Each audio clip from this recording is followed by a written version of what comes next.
There we go. We are live. Let's get the music going. Financial Fridays, Coffee and Crypto, Bitcoin Block Bully. Let's go.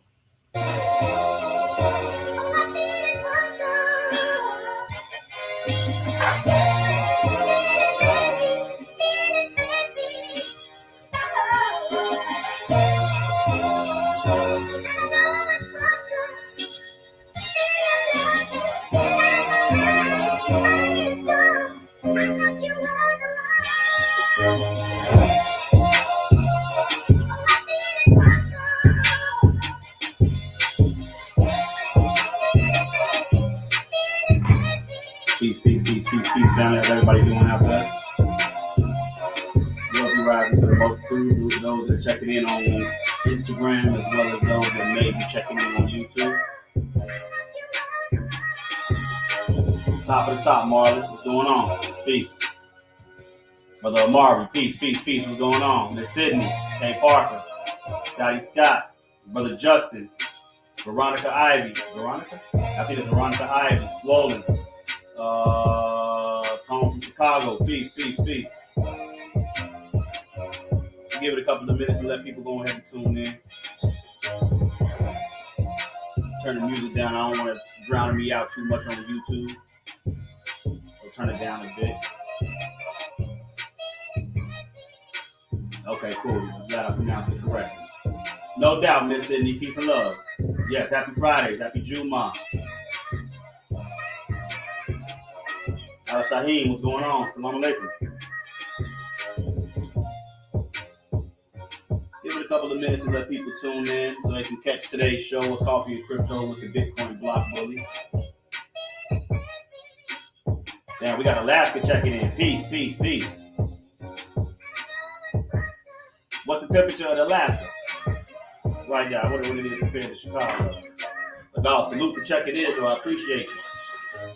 I appreciate any and all viewers that I get. Anybody that's interested in this new money matrix. Anybody that's interested in the future of their finances. Anybody that's interested in building generational wealth utilizing digital assets. So, just give it about 5 minutes to let people check in. We do got a couple of stories that we're going to cover today. Russia actually has a bank that plans to launch a DeFi platform on the Ethereum network. So, we're definitely going to be taking a look at that. 20 degrees out there. Let me see. What is it right now in Chicago?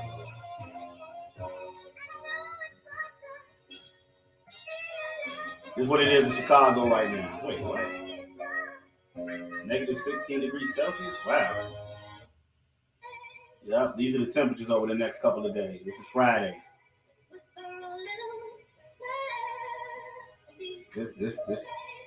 This can't be right. It's interesting. It is cold as hell though. Today's class, we're gonna I got a couple of more projects I want to cover on the Arbitrum network. The main one being DeFi Saver, as it is available on the I said no thank you, I'll stay in Cali. Yeah, I gotta come back to Cali. I gotta make a trip back to Cali. But we'll be covering DeFi Saver on both the Avalanche and the Optimism network.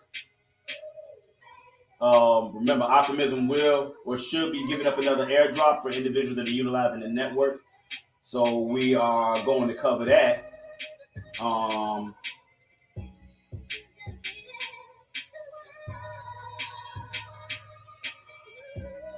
Yeah, so we're going to cover that. Let me see. This is on the Ethereum networks. Yeah, we're going to cover how to use this platform on the other two networks tonight during boot camp. And it doesn't give you access to all of these different platforms over here.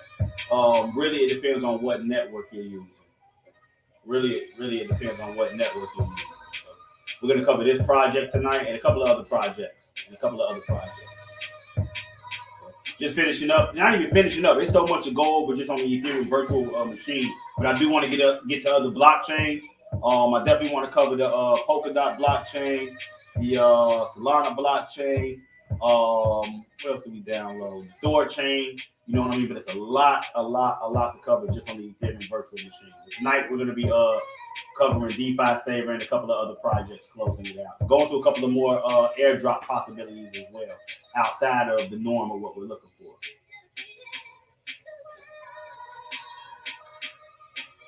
Big peace, big shout out to everybody tuning in over here on YouTube. Leon, Space Rice Crispy, J God, Primus. Peace. How's everybody doing today? All right, so first and foremost, we are seeing a pullback in the market as of right now. Looking to see how deep this pullback may go. What are you asking about Matic? Are you asking will we be covering the Matic network? If that's what you're asking, then yes, we will be covering Polygon network during this boot camp. I'm gonna cover as many networks as I think individuals are not involved in. You know what I'm saying? So yeah, we definitely gonna be covering that. HSP, what's going on, big homie? What's the word? Peace. But yeah, so slight pullback in the market. We're going to be taking a look today to see where this pullback could take us. Which I just like to keep y'all up to date. We've gone over this over the last couple of days, but we do have a new monthly coming into play here. So we want to see, what does that monthly mean for us as far as continuation or possible pullback. So a couple of things that I do want to speak about, looking at Bitcoin first and foremost. We do have a couple of stories we're also going to cover. I like this story right here. Definitely going to cover that to see exactly what's going on with them and see how they're implementing that. And what you're seeing is the rest of the world taking cryptocurrency, blockchain, DeFi at the hands, and the U.S. trying to hold back and slow the process, in my humble opinion. You know what I mean? So we'll be covering what Russia is doing with DeFi and their banks here in a minute. But taking a look at Bitcoin, first and foremost, on the monthly, as we are 3 days into the month of February, which also happens to be Black History Month, which I have actually switched up my website for those that do want to schedule any type of one-on-ones, or if you do just want to jump on the boot camp. I did update it to match the times. So I did, take yesterday a couple hours out updating the website. This is what it now looks like versus what it did look like before. You know what I mean? Also, for those that are interested in just a general one-on-one where you want to ask me anything, it's not focused on one of the other tiers that I have. We do have that now available under appointments. The book is available, which I will be putting a preview of the book in coming up soon too. This is if you want to join tonight's class. I would advise you though, if you come in tonight and you're lost, I would advise you to get week 1, week 3, and week 4 so you can be caught up. There we go. I advise you to buy week 1, week 3, and week 4 so you can be caught up to where we're at. Oh, hold on. For some reason, this is not charging. Hold on.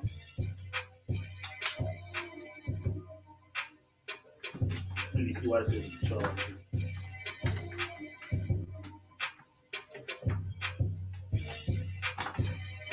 Let me see how we're charging it.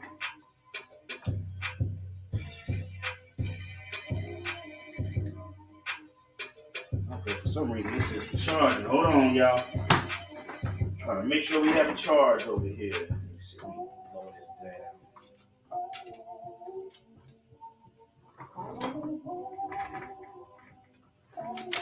Damn, is my charger not working anymore?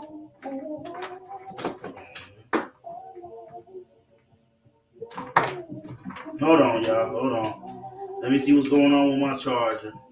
Because it doesn't seem to be working for some reason. Or it may just be that phone. Hold on. I apologize for this short intermission. I do apologize. Okay, so you're charging that, but you're not charging. There we go. All right, cool. We in there. All right, cool. Now, back to what we were saying. Oh, yeah, so if you want to visit the website, blockwallstreet.io. Also, for those that want to get their children involved, we will be starting Wednesday, 5:30 p.m. with the classes for the children. It is $250 a month, though payment plans are available. Payment plans are available, so reach out. Reach out for those that are interested. And we'll be walking through the basics in the very beginning, just getting them interested or involved with how to use their wallets. Which I got a way of. I might also have children assisting me in teaching. You know what I'm saying, just to break the barrier. But I got a way to get them involved to where it's going to be almost like a game. You know what I'm saying? So once again, the website has been updated to match Black History Month. Yeah, yep. The pics were AI generated. Yes, sir, Brother Riley. The pictures were AI generated. Yes, sir. Yes, sir, they were. So once again, we got class tonight. The boot camp. We're in week 5. What's going on, Mr. New Life? Peace, Queen. We're in week 5 of the boot camp. And the Boys and Girls Blockchain Learning Club does open next Wednesday, and it will run every Wednesday starting at 5:30 p.m. So reach out for those that are interested in that. Now, moving right along, let's take a look. Bitcoin for the month of February is right now reaching as high as 24,250, right? As high as 24,250, now seeing a pullback. So there we go. What we're looking for is if we do see a deeper retracement, where could that deeper retracement come in at? But if we are going to see continuation, where could that continuation take us? And those are the two things that you always want to ask yourself. Where can we pull back to, and where can we continue to? Where can we pull back to? Where can we continue to? All right. So what we're looking at right now, first and foremost, as we look at our relative strength index, we are coming into close contact with the simple moving average, which we could possibly see a rejection at that point. It's all about if we're going to cross over it or not. I mean, we're damn close right there. Look at that. Damn close. So we're looking to see if we're going to see a crossover or a rejection at that point. Let's refresh. There we go. Bring it back out. There we go. So we got that working for us or against us, depending on how you look at it. And the fact that we're still in negative momentum on the monthly, right? The fact that we are still in negative momentum on the monthly tells me we can still definitely see a pullback. Normally, you go into your big bull markets when the monthly folds over into positive momentum, which we are not yet there. We are not yet there, but closing in.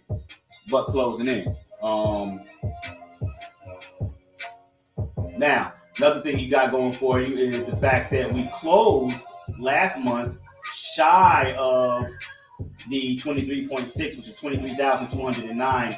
We ended up actually closing around 23,127. Now, for this month, right, we did open also below the 23.6. So what you cannot normally see is a wick, right? Because these monthly candlesticks don't have to be this big. We can wick back down, play out a couple of months of retracement before seeing continuation. Okay, so what you're looking for on a monthly basis, which you got 25 days and 8 hours left, is a monthly closure above 23,209. Now, if we're able to close a monthly above that level, just looking at it on a monthly, we're looking for moves north towards what I'm looking for. Let me keep it on the eye. This is not financial advice in any way, shape, or form. These are my opinions and my opinions alone, so please take them with a grain of salt. Always do your own due diligence. Everything that I'm saying could be wrong. Keep that in mind. But if we are able to close positive, or if we are able to break down and then break back above the 23.6, which I will be a buyer of any type of strong retracement we see. If I'm looking for a bounce, I probably will be a buyer at that point for continuation moves to the upside. As of right now, we're just looking to close above 23,200. Your next stops to the upside are going to be 28,000, 32,000, and 35,000, roughly 36,000 almost respectfully to the upside.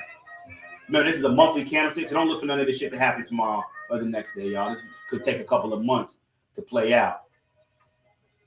You know what I mean? Now, that's on a monthly. If we are to also take a look at the exponential moving averages, we can also see what is that? Rejection coming in at the 50-day exponential almost perfectly around 24,300. right? So now you can see a pullback at this level, try to find your higher lows, and then push to smash through the 50-day exponential before coming into play with the 200-day exponential. Excuse me, 20-day. My apologies. Brother James, Brother Indiana, peace, peace, peace. Wealthy rising. Wealthy rising. So now that's on a monthly basis. You got support from the 100, resistance from the 50. You could break back down, make a higher low than your previous low, and then continue to move from here. All right. For those that sit here and bite their nails every single day waiting for something big to happen, learn technical analysis because it will allow you to either exit and or position yourself. Not all the time, but your batting average will be a lot better because nothing happens. Rome wasn't built in a day. You get what I'm saying? If y'all looking for prices to go to 40, 50, 60, $70,000, it's going to take a little while. And that's why I'm showing you this based off of the Fibonacci in the charts. Queen BC, what's going on, Queen? Wealthy rising. That's why I'm showing you this. But if we do get the move, and if it's nothing more than a 61.8% correction, then we're looking at prices going north towards $36,000 as of right now. That's a pretty good setup, especially if you can buy it on a pullback somewhere close to around $20,000, $21,000, maybe even $19,500. Right? That's where you would take advantage. Let's just say we were going to pull back and retest our previous highs here about $20,500 before we get the continuation push. At least the $28,000, you're looking at about a 36% return. Now, if we get a full push to around $35,000, you're looking at almost a 73% return out of Bitcoin. Let me zoom in so you can see that. Right?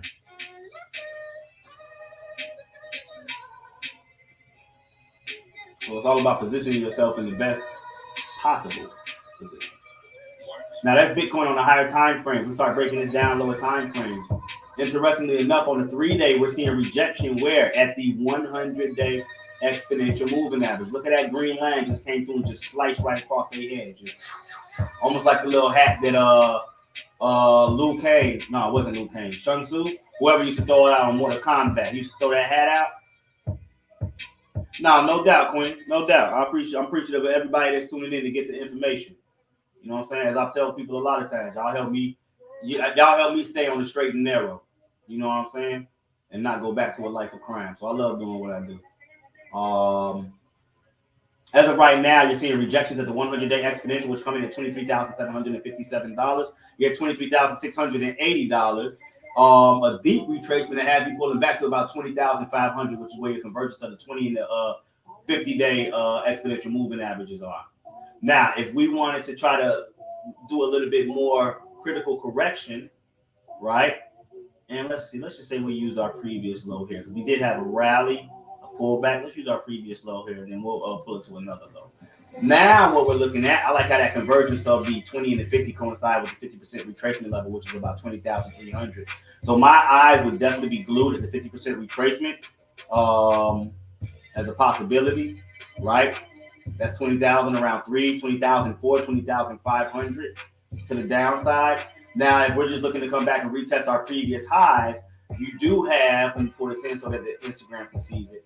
You do have from the 23.6, if we just scan left, that's retesting your previous highs from September, the week of September 10th to the 13th, right?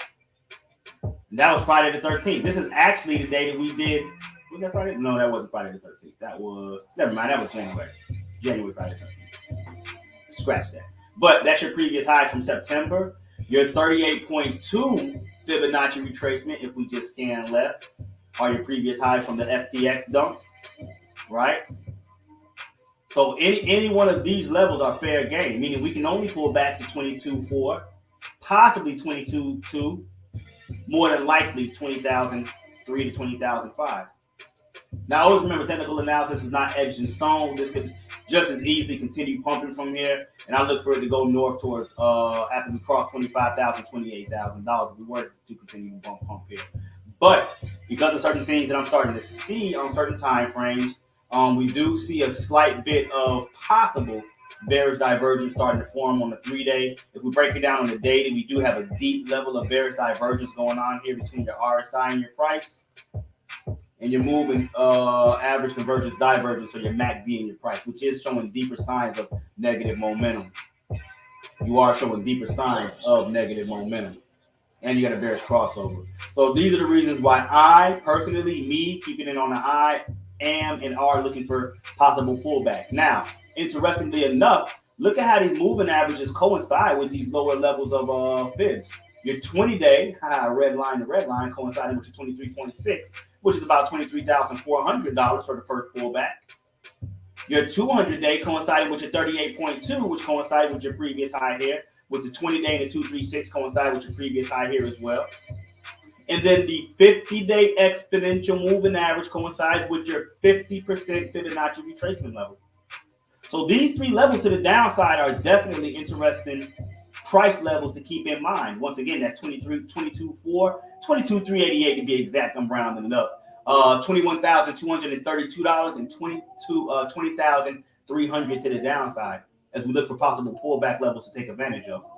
So now, if an individual had some capital that they could break down, you could look at it as, even breaking it down and say, I'm going to put 25% here, 25% here, 25% here. You can even flirt with 25% at around 19.5 as a wick, or you can keep 25% of your capital in case you don't break all the way down and put it on a breakout somewhere around 24,800, 25,000 to catch on a stop limit to 28,000. Now, this is not financial advice in any way, shape, or form. These are just a couple of examples that I'm giving of how an individual could or would be able to play it. All right. Nobody. Take a little smoke break. Hopefully, y'all was able to retain all the information that I just shared as far as Bitcoin and the possibilities of where it could go, whether that's to the upside and or the downside.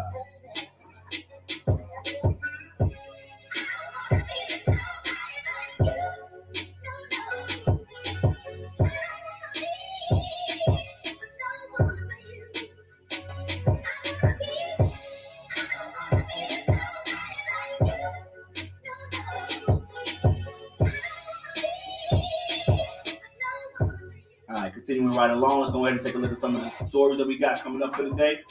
First, you see 20K Bitcoin may return. Interesting. Says the analyst, as the United States unemployment hits a 54-year low. Bitcoin buyers may get a chance to load up below 22,000 on the back of employment statistics. It was on the state that Bitcoin, currently trading around 23,600, fell prior to the February 3rd Wall Street Open as fresh United States economic data came in hot. Right? It goes on to state that think again over U.S. recession. Data from Cointelegraph Markets Pro on TradingView followed Bitcoin versus USD as it erased gains from earlier in the day to center on about $23,000 support. Right? It goes on to state that the pair reacted negatively to the U.S. unemployment data from January, which beat expectations so considerably that the overall jobless figures fell to the lowest since 1969. Family, understand the times that we're living in, and understand the information that I'm bringing you, understand what it has the ability to do for you. And not so much you, but your children and your children's children, as we speak about generational wealth.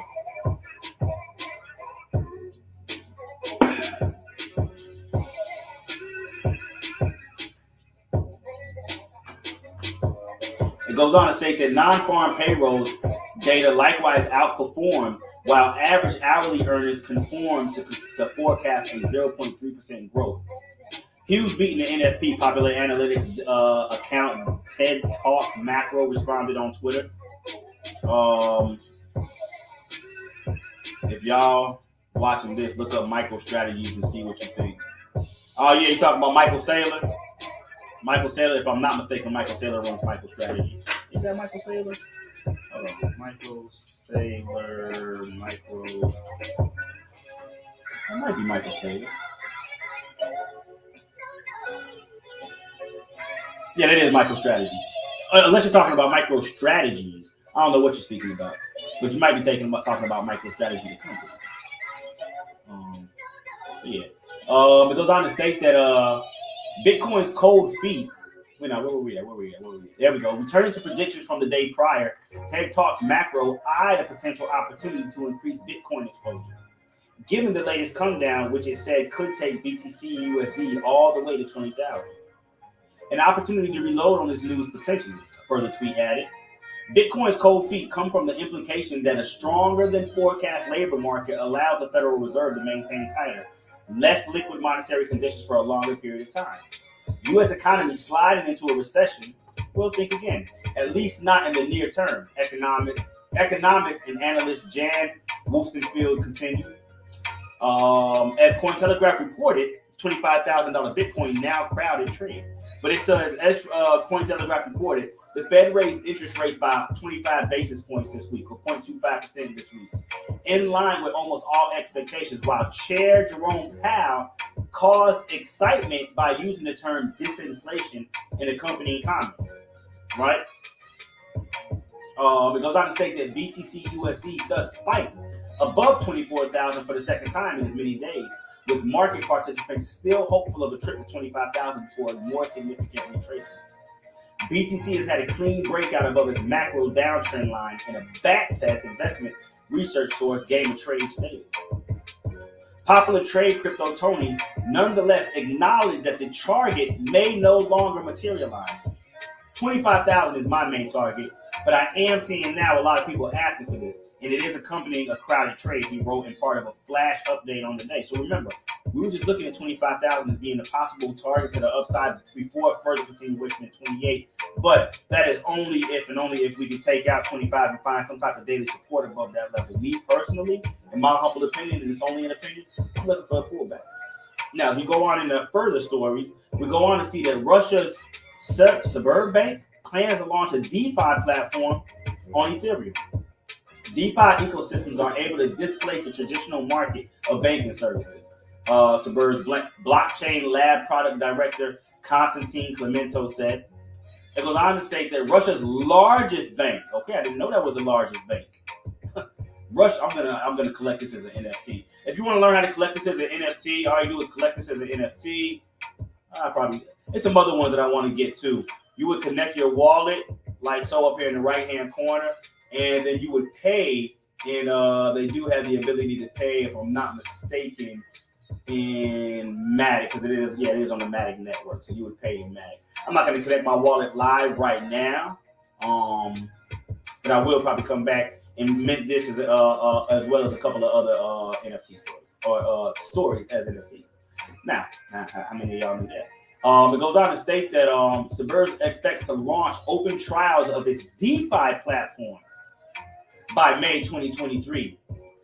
The blockchain bank product director, Konstantin, announced, the local news agency Interfax reported on February 3rd. Currently being tested in private beta, which is what I'm walking a lot of y'all through. Well, they're not private, but if you're not privy to the information, it is kind of private. But some of y'all that are taking the boot camp, hold on. Dang, for some reason, this charger is not working, y'all. Hold on, let me see something. I might have to end this a little bit earlier. You might just have to come over on YouTube for those that are on Instagram. Let me see what's going on and why it's not working.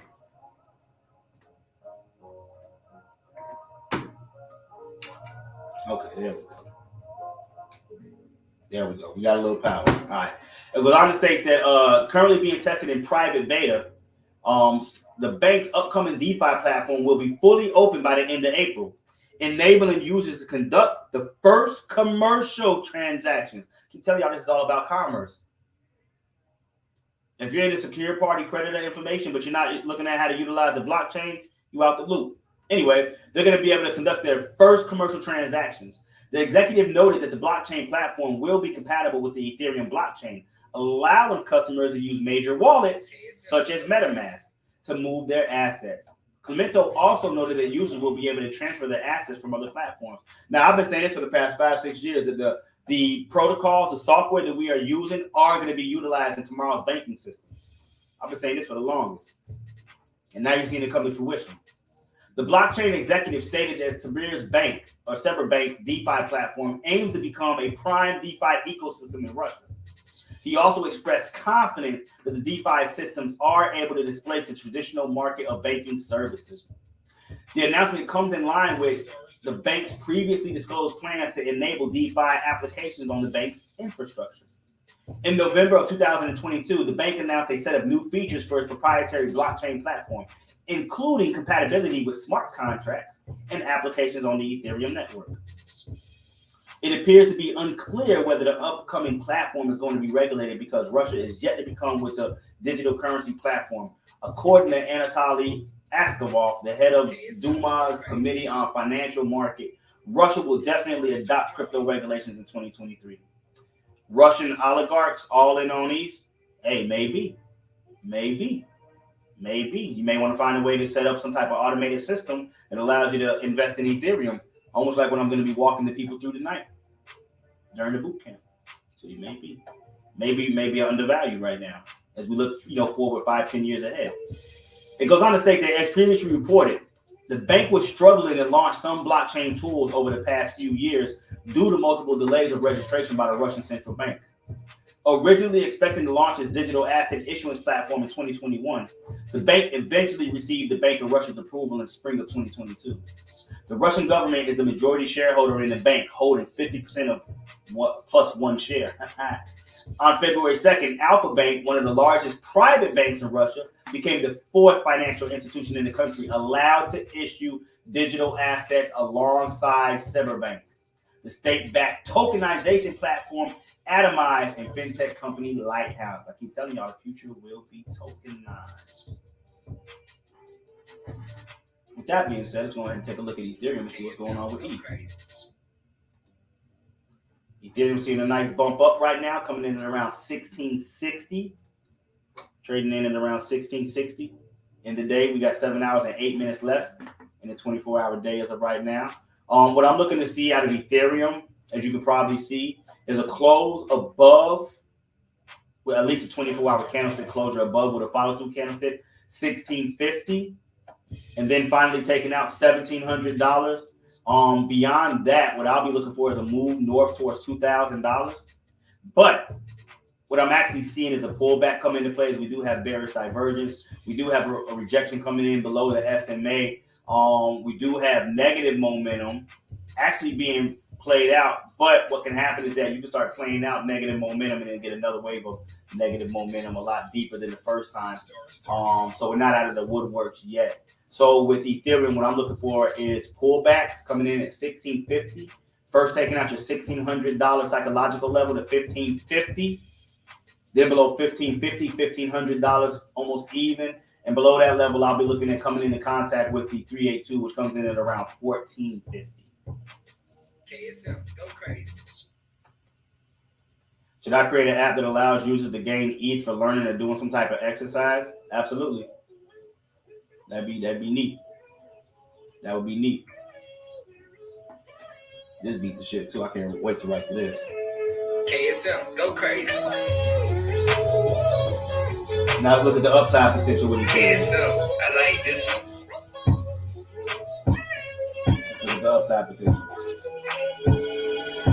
There's no time. There's no time. They say time doesn't even exist.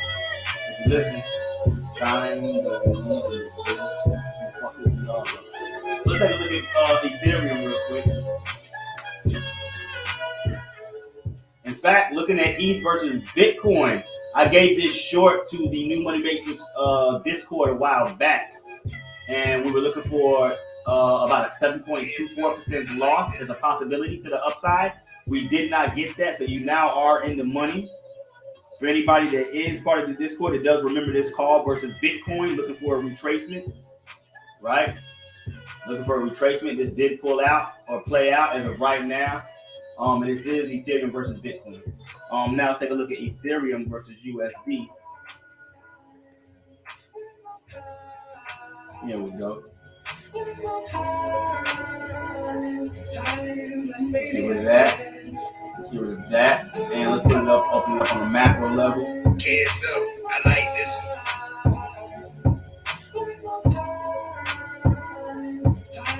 There we go. Something like that. Okay, now, if we're using wick to wick, you're closing above your 236, which is about 1517, right? Right? As of right now, if you continue to close that level, and and then take out $1,900, you can see a move north towards $25.50. $2,550 to be exact. Excuse me. $2,550. At what price do you think would be a good entry on Ethereum? I'm sorry, family, I don't give financial advice. You can listen to what I'm saying as I give my analysis and come up with an idea from there. But I don't give financial advice. I don't tell anybody where to buy in, where to sell at, any of those types of things. I'm not a financial advisor. It's actually illegal to do so. Just watch the live, and you get some type of ideas. But as of right now, as long as we're closing daily above $1,500, we do have a chance. Only thing working against you is that divergence that we're seeing on the daily. Now, remember, this is from a swing high, swing low on the wicks. If we were to utilize the body closing, my computer about to die now too. Let me hurry and get through this. If we were to utilize the body closes, we see that we're still closing shy below your 23.6% Fibonacci retracement level, and we're looking to close above that level. So you're looking to take out 1665 to the upside, at least on a 24-hour basis, weekly basis, 3-day basis, because you're closing below it on all those moving averages, right? So let's get a closure above. Roughly what you're looking to do, take out $1,700 and hold above $1,700. Then my eyes would be on $2,000. If we can take out $2,000, roughly $230, I look for moves north between $2,500 to $2,600 on Ethereum. But since we are seeing these signs of bearish divergence, right? Since we are seeing these signs of bearish divergence, and we may see a pullback, let me turn that down so I don't have to scream. Anywhere between $1,365 to $1,500 is fair game, with focus around $1,450 being your 50% retracement level. So as of right now, $1,550 to $1,450, $1,450 to $1,350 to the downside of your possibilities. If you're going to bounce off of this, you're going to want to make a higher low than your previous low. So at the most, you're going to want to break down to about $1,300. You can still make a low at $1,300 and still climb your way up out of this. With that being said, I'm going to go ahead and end today's show of early Coffee and Crypto with the Bitcoin Block Bully. Once again, we do have tonight's class coming up, which is a continuation. We're on week 5 of the boot camp. So if you're not familiar with the previous classes, you may want to grab at least week 1, 3, and 4 in order to get caught up with week 5. Also, I do have the Boy and Girls Blockchain Learning Club, which is a $250 a month donation. And it will be going live every Wednesday at 5:30 p.m. until. Also, if you need any assistance, one-on-one, general one-on-ones are now available. If you just want to ask me anything, those are now available. And yeah, Block Wall Street. Like I said, I did redo this for what most call Black History Month. So yeah, check the website out. It's in the link in my bio. I want to hurry to get out of here before this computer dies. To the next one, peace, power, and prosperity, family. I am gone.